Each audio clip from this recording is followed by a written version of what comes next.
একাদশ দ্বাদশের বারান্দায়।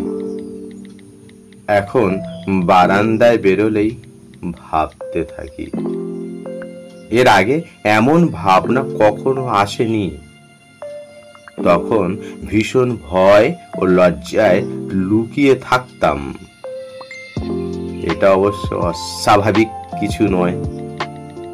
সময় ধীরে ধীরে অনেক কিছুকে কেড়ে নেয়, এটাই তো বাস্তব।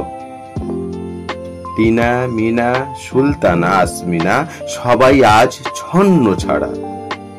অথচ পঞ্চম থেকে দশমের গণ্ডিতে ছিল অন্যরকম।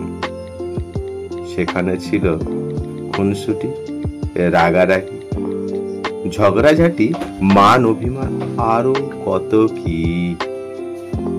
টিফিনের সময় রকমারি খাবারের আনাগোনা, বন্ধু বান্ধব সবাই মিলে একসাথে হই হট্টগোল। এর আগেও পিছে শ্রেণীকক্ষ ছিল মধ্যমণি।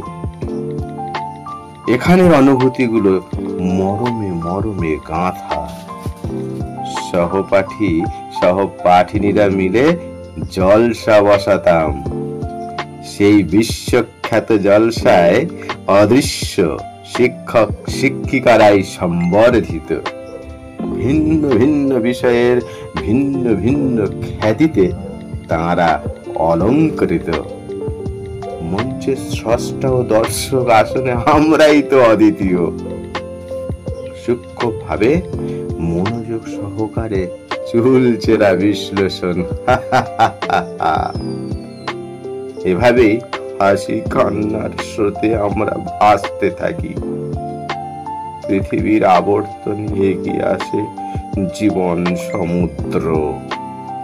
পড়ে থাকবে এই বারান্দা, এই মাঠ।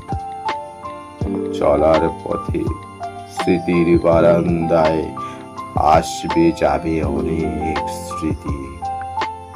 সবকে পিছনে ফেলে চিরস্থায়ী হবে স্কুল জীবন।